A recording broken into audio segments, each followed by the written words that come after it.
কবি আসাদুল্লাহর একটি দেশপ্রেমের কবিতা মাঠের খাতায় পাট কথা পাঠ। কবিতাটির ভেতরে অনেক সুন্দর সুন্দর কথা আছে, কিন্তু শেষ 4 লাইন আমার বেশি ভালো লেগেছে।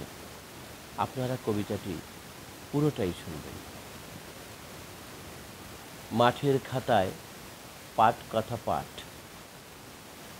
পলি বাংলার মাঠের খাতায় সোনালি ফসলের পাট, ধান কাউনের বুড়ি আমনের পাশাপাশি রয় পাট।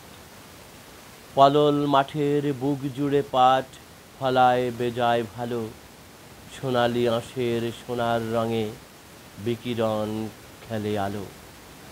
চোদ বৈশাখের ঋতুভেদে পাট অনেক জাতির হয়, চৈতীয় নাবি সাদা তোষা দেশি গুণে জাত পরিচয়।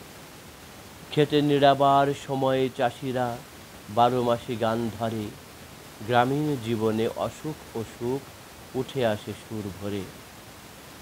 বানর বাজান ভাগবাসী এক নিতে আসে পাট শাক, যেই খেতে খুশি তুলে নেয় শাক, লাগে না তো হাক ডাক।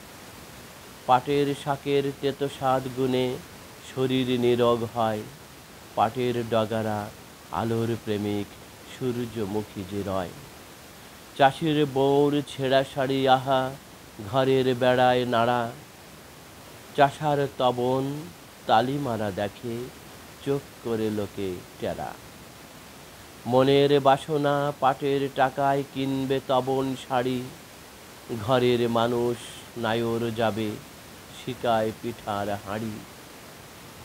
পাট কাটা শেষে জাগের পানির সে কি মাদকতা ঘ্রাণ, ফড়িয়া দালাল পাটের ব্যাপারী মিলে হয় এক প্রাণ।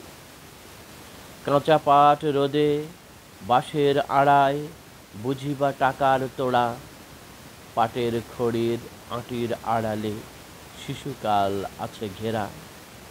পাটের টাকায় নোনা ইলিশের শুটকি কিনে যে চাষি, বিড়ালে না খায় কিষানি ওটাকে লটকিয়ে রাখে খুশি। কেনা হয় শাড়ি গামছা তবন ছেলে মেয়েদের সব, জুরখালি হাটে পাটের বাজারে তাই বেশি কলরব। পাটের নায়ের খাবার দাবার অনেক অনেক মজা, শুকনো খাবার চিড়ামুড়ি গুড় আর মিঠা ঝুরি গজা। নদী পথে চলে ব্যাপারীর নাও, সারি সারি পাল তুলে, শাড়ি ঢাকা ছই নায়রি নায়ে কি বসা কৌতূহলে। ব্যাপারীর নায়ে গরুর গাড়িতে পাট কথা বিনিময়, সব পাট বেচে মেয়ে বাড়ি যাব বানুর বাজানে কয়। মেয়ের বিবাহ পড়ার খরচ টিনের ছাউনি বাঁধা, সব কিছু হয় পাটের টাকায় গায়ের সমাজ গাথা। নদী ধমনীর এই প্রিয় ভূমি 1300 নদীর মাতা, বাংলার এ পাট সুনাম ছড়ায় বিশ্বে জাগিয়ে মাথা।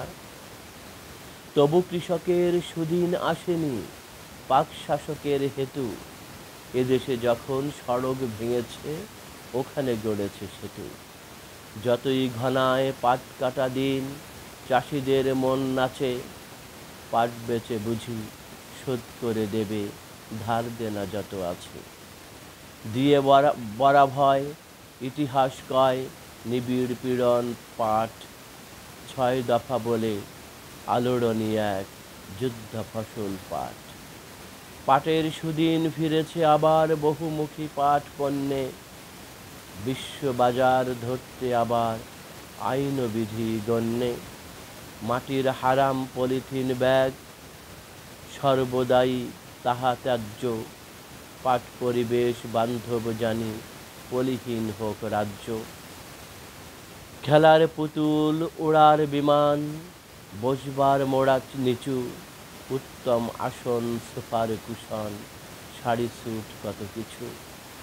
আজকাল পাটের অনেক কিছুই শোপিস ধরনে হয়, স্বাধীনতা বলে সোনার বাংলায় স্বপ্ন তো অলিক নয়। ভিসকস আর চারকোল হয় পাটখড়ি পাট কোষে, কেঁচুর স্বভাবে শিখি ভালোবাসা দেশপ্রেম মিশে কিসে। সোনার দেশের সোনালি আঁশের সুতোয় পাকিয়ে দড়ি, উন্নত দেশের কাতারে ওঠার শুদ্ধ চারটা তো ধরি। পণ্যের মোড়ক বাজারের ব্যাগ পাটে হয় সব যদি, পাটের চাহিদা চাষির কদর বেড়ে যাবে নিরবধি। দালাল ফড়িয়া সুযোগ পাবে না ফায়দা লুটার আর, আমাদের শুধু বদলাতে হবে স্বভাবটা যার যার। ঠিক বলেছেন কবি আসাদুল্লাহ। আমাদের শুধু স্বভাবটা পাল্টাতে হবে। আমরা এই যে পলি ব্যাগ নিয়ে পরিবেশ দূষণ করছি, এটা কাস্টমারের কোনো দোষ না, যারা তৈরি করছে তাদের দোষ। অর্থাৎ ব্যবহার নিষিদ্ধের আগে যারা এটা তৈরি করে তাদের সেখান থেকে এটা বন্ধ করতে হবে। অনেক ধন্যবাদ আসাদুল্লাহ ভাই, আপনি পাটের গুরুত্ব দিয়ে যে কবিতাটা লিখেছেন মাত্রাবৃত্ত ছন্দে। এরকম আমারও নদী নিয়ে একটি কবিতা আছে, নদীর কথা। সেখানে নদীর কথা অনেক কিছু বলা হয়েছে। আমরা কবিরা যদি এক একটা বৈষম্য দেখে দেখে সেটার উপরে লিখি, তাহলে দেশ ও জাতি উপকৃত হবে। আসসালামু আলাইকুম।